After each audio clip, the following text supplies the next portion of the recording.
Hi everyone, my name is Lori Minka and I teach at Wayne Penn High School in Newcastle, Delaware.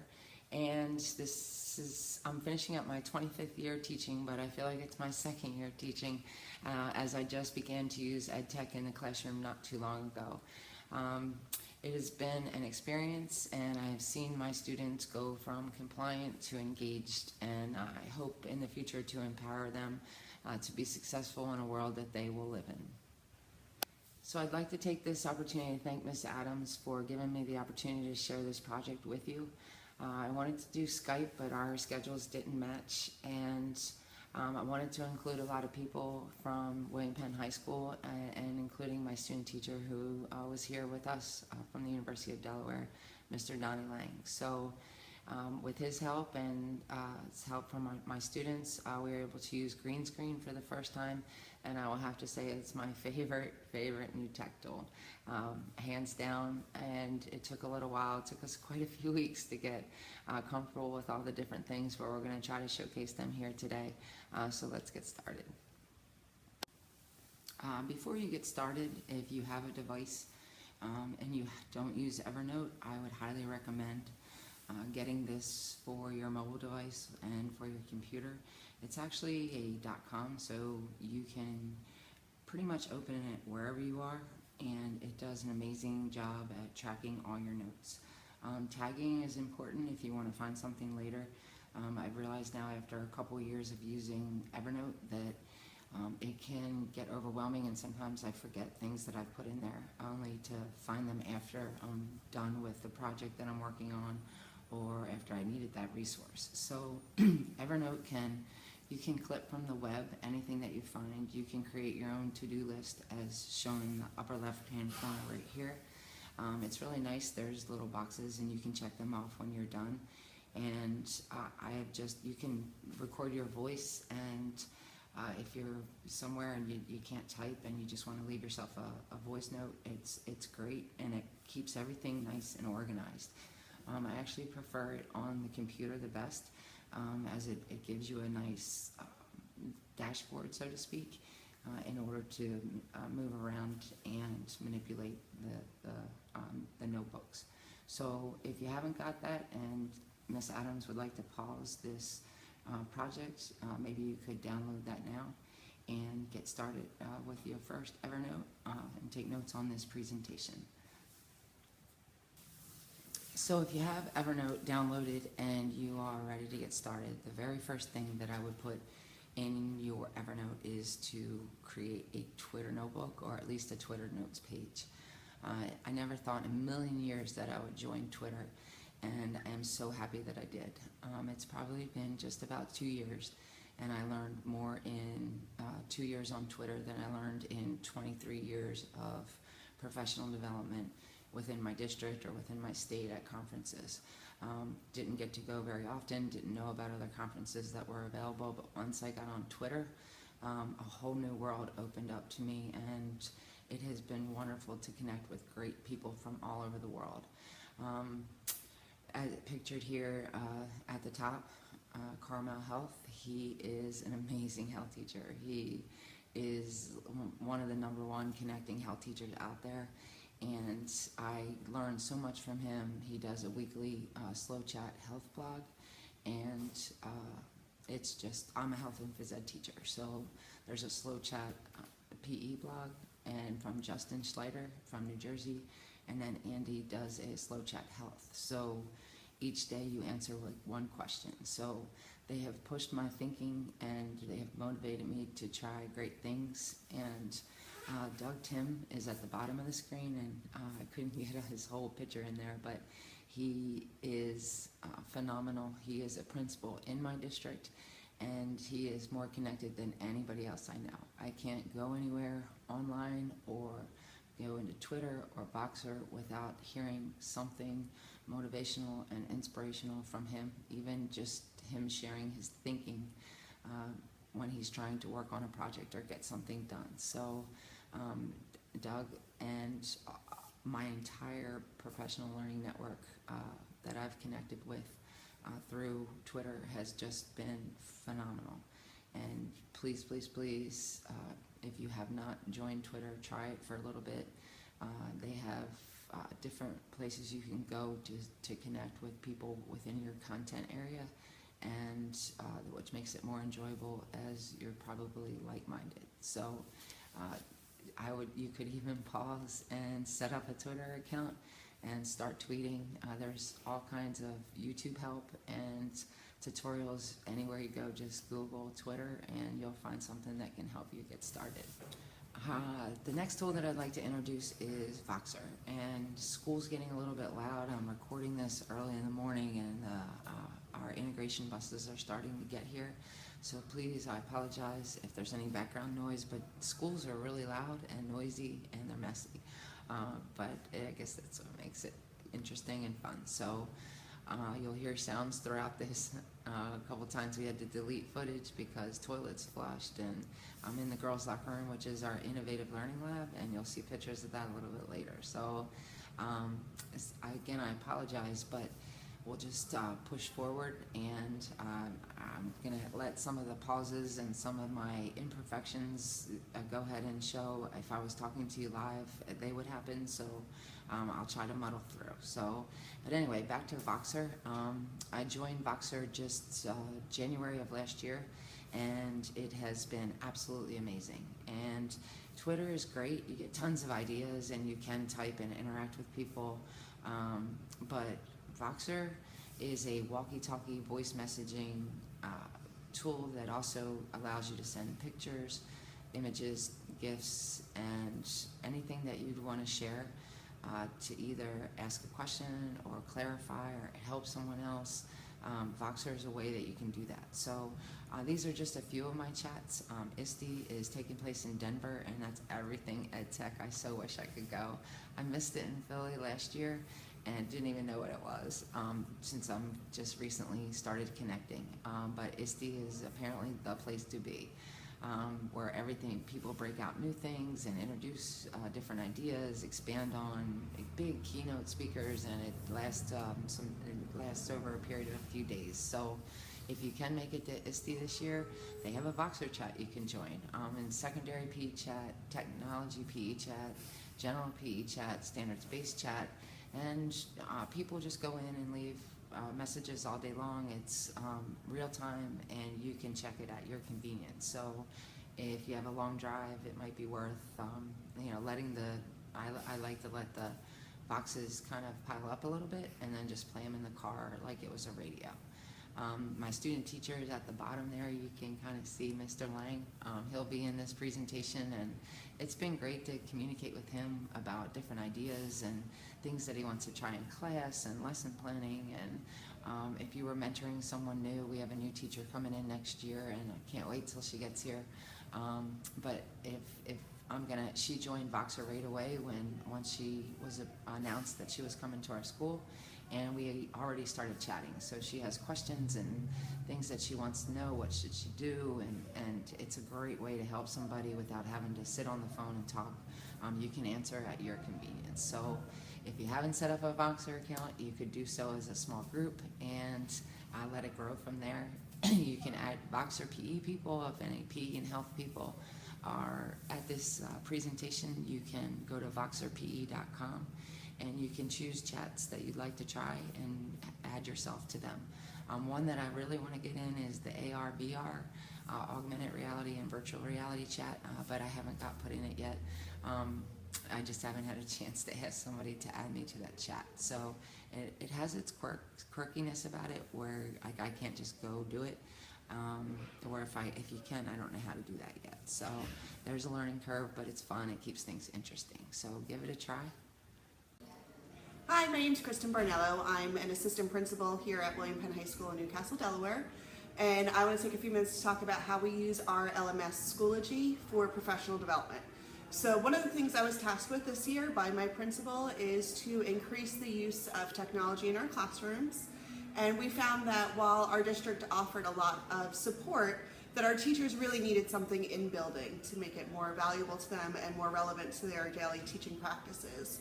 So last summer we developed a William Penn Technology Committee, which started small and now has about 20 members, and We have about 5 or 6 teachers that are really the core that facilitate a lot of our PD.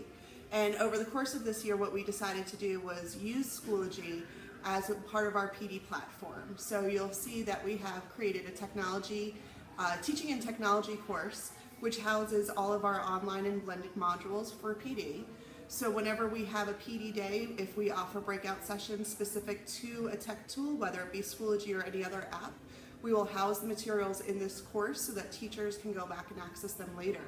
It's also nice because then teachers can access this material on their own anytime and any place that they want to. So this way, if they find that they want to integrate something, like Kahoot or something, a different feature in Schoology, they don't need to come and find one of us and carve out time. They can work on it out on their own, even if it's over the weekend or in the evenings, at home, wherever they are, they can work on it. So for me, using Schoology as a PD tool has been really beneficial, and we've seen a lot of increase this past school year with teachers integrating technology in the classroom. And I think part of that is the ongoing and easily accessible support that we have built in to our LMS. The next app I want to share with you is called ThingLink, and before I became an administrator, I was a social studies teacher, and I really like ThingLink because it's a unique way to assess our students in all different content areas. But as a social studies teacher, what was great is I could have students either pick their own image or I could assign them different images, and what I could do then, so you could take a political cartoon and you could assign it to a student, and then you say, okay, now you need to use ThingLink to analyze this political cartoon. So they would need to put links in there, whether it be videos or hyperlinks to research they've done, explaining different symbolisms, explaining the characters that might be present in the political cartoon. And then what I normally did was have my students then create a summary statement. So explaining the author's purpose and intent in making the political cartoon and what impact the political cartoon would have on the issue or topic at the time. So it's a really unique way of taking a task that we've done all the time as social studies teachers, analyzing different images, bar graphs, political cartoons, regional maps, things like that, and having the students then tackle the images and the symbolism within that document at a much higher level. And using technology, so they're still building those 21st century tech skills, which they need to have. And it's also increases the engagement for them because now they're really the ones digging in and analyzing the political cartoon. So I couldn't let any project go by that talks about ed tech and not share out Smore.com. Smore is a digital poster flyer maker, and it gives the students so many options of different ways they can be creative. They can see analytics, as you can see here over my right shoulder. Like how many views that your flyer gets, and it's a way that you can truly share out with the world. I made this for teachers in November, how to fast track your experience in Schoology, and I'll actually share this out with Miss Adams too. Maybe she can share the link with you. You can't see the whole flyer here, but it goes on and you can add images and pictures, and there are just so many different options. And the students voted this. 85% of the students said this was their #1 favorite tech tool that they used in my class, 2 years running now. So you have to try Smore if you haven't already. And another real popular tech tool that students enjoy using is something called Padlet. They made their own Padlets, and they also can post on my Padlet walls that I'll have them. It's a virtual wall where students will just double click, and depending on what the task is, can share out their responses. So once I create the Padlet, I embed them onto my website, and then I'll give students the link. I'll share it with them or have a QR code to get them to it quickly. And from there, the students can post on the wall. As you can see behind me, I wanted the students this year, we used the Polar heart rate monitors for the first time in phys ed, the Bluetooth, and with the iPad app you can project up on the wall for any PE teachers that might be viewing this project, and it was absolutely incredible experience. I got some thank you cards from students already this year that expressed that they really appreciated learning about heart rate and what they needed to do in order to exercise safely. So Padlet was a way that I could pin a lot of information in multiple graphs. You can do it in free form or grid form or streaming, where You can organize your virtual wall differently. So Padlet is absolutely a must try if you haven't already. I'm not sure if you met my student Brandon Pike yet. He's coming in the door right now in the upper left-hand corner. Brandon volunteered to help me with this project that I was doing for Miss Adams and to show me what it was like for him, how he uses technology. And this is actually him in his office, and it's better than the office I have at school or home, if you could get the full visual. And this is going to be how he connects in the future. This is most students that will be out in the workforce. They say that 65% of the jobs aren't even created yet. Jobs will be more like short-term projects, maybe a year or 2 years in length, and then they'll move on to the next project. Brandon looks completely prepared for everything that he'll be facing and ways that he can better connect with either employees, employers, or out into the public in order to sell a product or to get his message across. It was super impressive to have Brandon share this video with me and then his YouTube channel, and I was honored to have him in my classes this semester. Hey, my name is Brandon, And I'm Bianca. and we go to William Penn High School. I'm a freshman, I'm a sophomore. and we're going to talk about why technology is fun to use in school. So yeah, guys, here we go. Hi, so we're going to talk about today, well, from a student's perspective, right, how using technology in a classroom setting is way better than, you know, the traditional classroom setting. Yeah. Alright, so first, I would like to talk about, like, during tests and stuff, I'm not a good test taker, and we have an app we use in class called Kahoot, and during class, like Spanish, math, we do problems, and I solve it, and I can see what I need to work on and stuff like that, and it's a lot of fun for me as a student.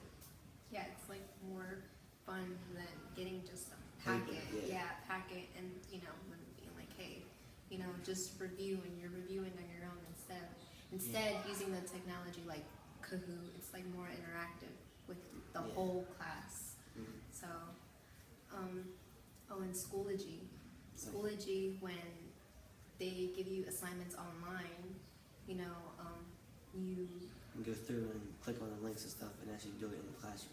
yeah, instead of the papers and Yeah. stuff and having to, you know, write out a whole essay, you know, you do bits and pieces on Mhm. Schoology, you know, instead of all at once, you know. It's the same thing like Google Docs allows us to type up essays in classroom. So like in my English class, Mr. Vasquez, he posts stories in Schoology. We click the link in Schoology, it takes us to the story, and we read the story, go on Google Docs and type out like a 5-page essay on it, and it's actually really easy, and you get it done each class. Yeah, and in my French class, we it's basically all like online. Like you have to, I mean, one, because it's French, it's a foreign, you know, class, you know, that you need to take. I don't speak French, so you know, you go on Google and you know you translate things. Yeah. You know, when you're presenting to the class, you Yeah. know, hey, this is, you know, like Latitas and stuff, you know, Yeah. that you have to do, you know, you're presenting to the class. Instead of just, like I said before, giving a packet and like, hey, and like a dictionary, you know, it's more, you know, it makes things more fun, Yeah. you know. And so does Google Slides. Like Google Slides in my Business Essentials class I did, is actually we had presentations we had to do, so we'd actually go on Google, research things, and go on Google Slide and actually make a whole PowerPoint kind of, and we actually would present it to the class and get graded on it, and it was actually a really fun time. Yeah, so I do feel like, you know, technology, like it makes us want to learn more. You know, Yeah. we actually want to try more. You know, It's instead of, interesting. yeah, because it is interesting. You know, we don't. I mean, yeah, we understand that. You know, there's sometimes, you know, we're giving the paper form, Yeah. okay, but it's not like a constant thing. You know, Yeah. we're not bored with it. You know, Yeah. yeah, And it's always something new with technology, and paper just gets old after a while. yeah. Yeah, so that's pretty much it, guys.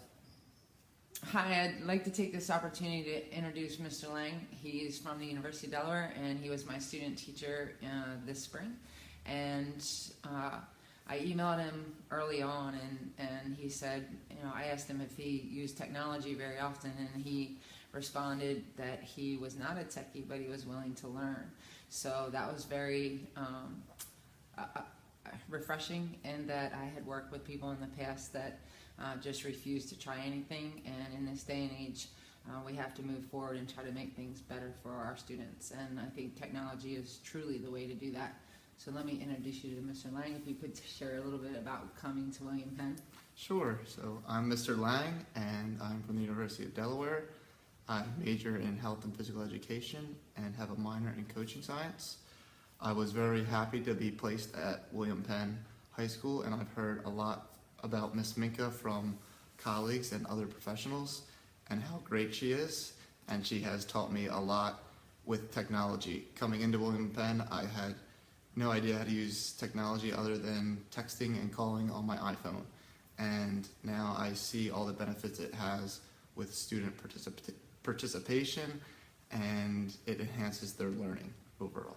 And I do just want to put a little disclaimer in that he has already gotten his evaluation, and this is his last official day at William Penn High School. We are going to miss him truly because he became a true techie. So we're going to share a little bit about what his favorite tools were to use here at William Penn, and hopefully if you don't already use them, you'll give them a try. Okay, so green screen allows you to change the images in the back, and not only can you add pictures, you can add websites, you can add YouTube videos, videos that you have on your camera roll, and this was Mr. Lang and myself's most favorite new tool that we discovered this spring. So if you want to talk a little bit about your experience with green So screen. here in the background, you'll see me with two students at William Penn who are visually impaired, Eddie and Brianna, and we gave them a chance to share their story out to the world by doing this green screen project. And they discussed Eddie was visually impaired after a surgery, so just about 2 years ago, where Brianna was visually impaired. She was born visually impaired. So they shared different perspectives on the similarities and differences, and hopefully giving other visually impaired students a more positive outlook on their situation. So they basically, they also told teachers a little bit about what they wanted them to do in the classroom. So Mr. Lang and the students set it up in a talk show format, and we hope to continue it when he's gone and have week 1, week 2, week 3, and just send out little tips and tricks that teachers can do in the classroom, maybe like a 2-minute talk show, but it gives Eddie and Brianna a voice. And they as visually impaired students, they want to sit by the door. They want to make sure there's a plug for all their devices. You are going to meet Eddie and Brianna later, and they're going to give you a little bit of their story and tell you what some of their favorite tech tools are. So here we changed the background. This is we like to call it our innovative learning lab. Many people think that you need an expensive studio in order to do projects like green screen, but as you can see here, we did it right in the locker room, and we used fabric from Joann's Fabric and just set up our iPad and started our projects. And I did get a iPad stand, and I have an iPhone stand that you can use. TouchCast is the one we opted to use because it's free, and it's on the iPad. But you can use Do Ink as well, which is a year and a half ago, I went and visited a school district out in Colorado, and they had an entire green screen studio. They had the whole 9 yards, the floor, the walls. They had super expensive electronic equipment, a paid-for program, and it was super impressive, so I thought I could never do it. But anyway, I heard that you could just get cheap green cloth and something to secure the iPad, and you can record, and it really helps students to, they had to research their topic, and then they had to write a script around that topic, and then they had to present that topic. So they're actually covering the material multiple times in order to make their script work. Okay, so bringing us to Mr. Lang's second favorite thing, he'd like to talk a little bit about solo taxonomy. So behind me, you'll see that it's an assessment-based solo taxonomy, and how it works is that there's 5 levels. So if you are doing any unit, the activity that you're doing, the students will start by placing themselves at the level which they think they are currently at in regards to that activity. So for example, we had a basketball unit that we did, and some of the students thought that they already knew some about basketball, so they started at level 2, and the object is to try to get yourself by the end of the unit all the way to level 5, where you really know the ins and outs of the activity that you're doing. So here you'll see there's post-it notes on the each level, so as at the end of the class period they can move their post-it note up a level if they think they've improved that day. So there's 5 different levels, and with the one up here over Mr. Lang's right shoulder, that's where ultimately they want to be at the end of the unit. So once students get there, there's different assessments. You could do paper assessments, digital assessments, just to make sure that they really know and understand what they and be able to do in our case in physical education. So it's a way to assess them throughout the unit, and then you can have a final assessment piece just to make sure that the students were being honest. So our challenge was to make this digital, and so that each student could go in and we wouldn't have to worry about putting the posters on the wall. We could put it into our learning management that we use called Schoology. So right now we are in the process of making this a digital project by using Padlet. So each Padlet would have the level 1 indicator for solo taxonomy, level 2, level 3. So students would delete themselves from level 1 when they're ready to move on to level 2. So that is a work in progress, but this was a new concept, a tool, a different way to do things just to spice up the classroom, and we hope to make it digital. So for my third favorite thing here at William Penn was the heart rate monitors, and I had never been exposed to heart rate monitors and did not know much about them. Behind me you will see here are the straps, and these straps actually go around the student's stomach area, and in these little pockets you'll see are the actual the clip that will clip on to the strap that will actually monitor their heart rate, so that will go over their heart, and it will track their data throughout class and their physical activity and their moderate to vigorous physical activity.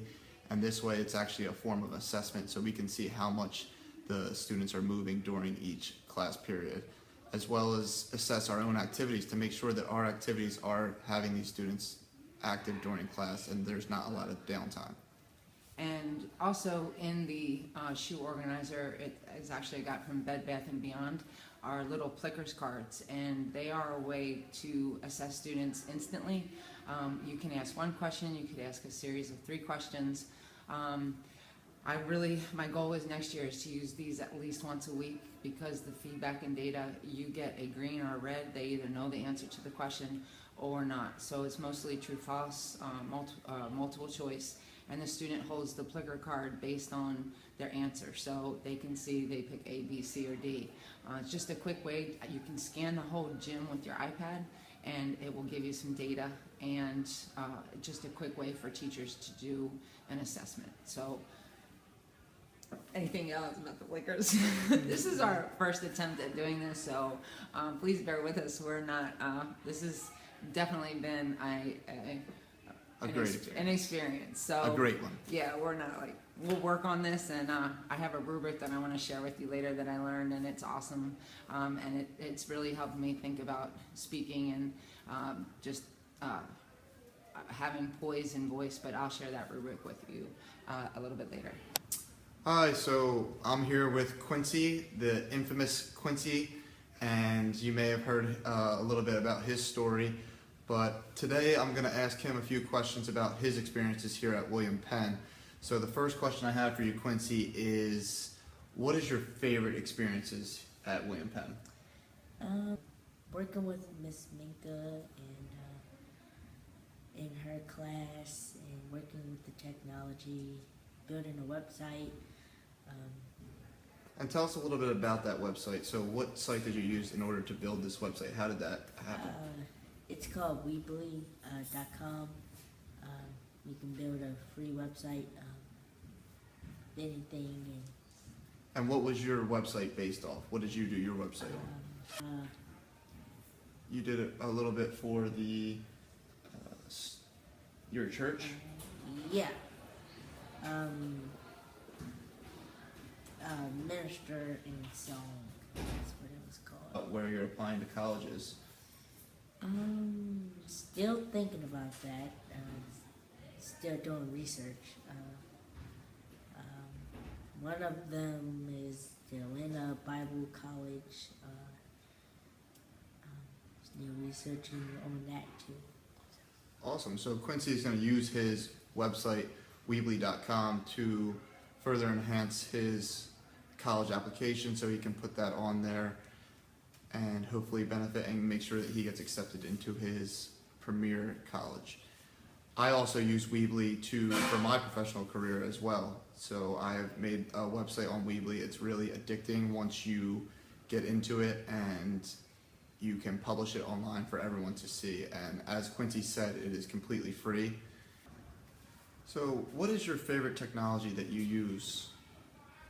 The iPad. It's a lot of stuff you can do on iPad, like make a movie. So what is your favorite technology that you use? The iPad. Go ahead. It's a lot of stuff you can do on iPad, like make a movie or slideshows, photos, or it's a lot of stuff. So how has the iPad enhanced your education here at William Penn? It opened up a new understanding for technology today. Computers do too, but iPads are really like useful. You use them. Why technology motivates me to stay focused. Yeah. Do you think technology could help in all your classes, or is there specific classes where it will help and it won't help? Yeah, some of the classes technology is really not like good for the class. So certain classes that allows technology, and some of them just don't support it. It's not like a part of their curriculum. And I think that's a good point, is that when we're using technology, we need to make sure that we're not forcing it, but finding ways to make sure it enhances the student's learning. And like Quincy said, that he is very motivated, and I have witnessed it personally myself, is that when I would give him an iPad to do work, he would take off and run with it. But if there was no iPad for him there, he would not be motivated. He needed something to really intrigue him, and technology is his thing. So I think the main point here is to make sure we're finding ways to motivate our students, and technology is a great way to do that. Okay, I know that you both told me that you enjoy using your Apple products a little bit more in class. Can you elaborate why? I like using my phone better in class because I can do the research easier off my phone and do the typing on the computer. And it lets me do lots of multitasking like that.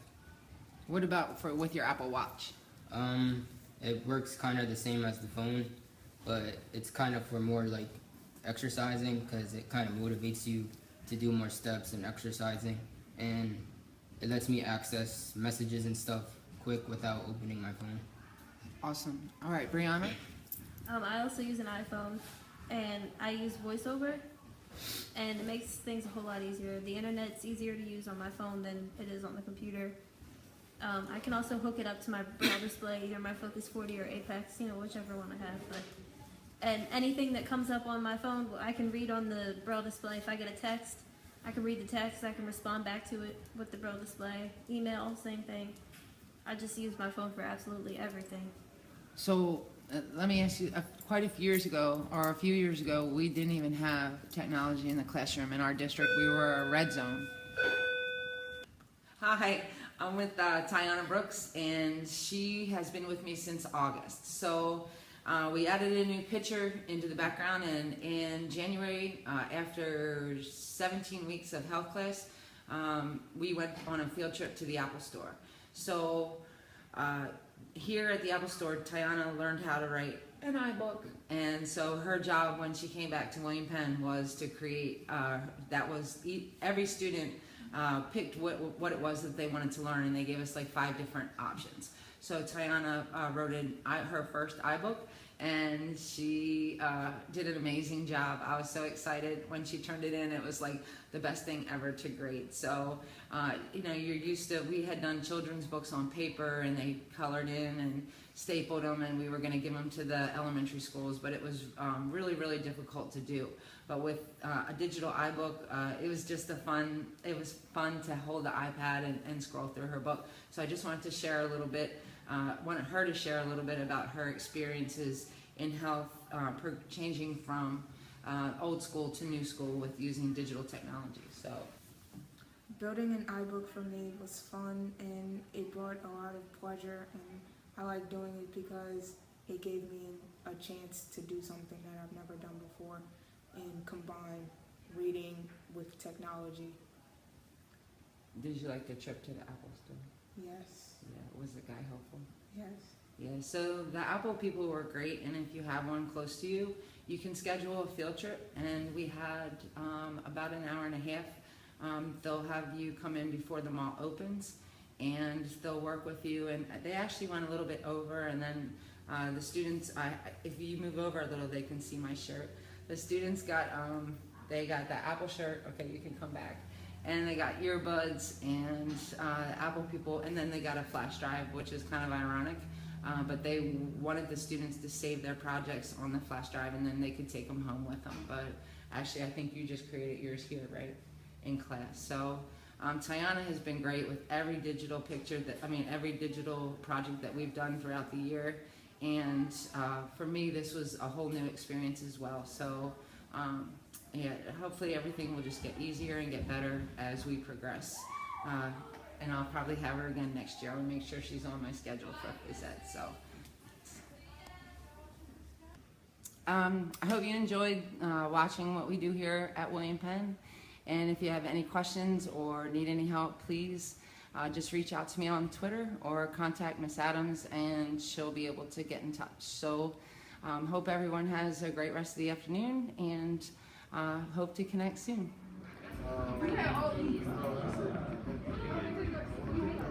You're just a black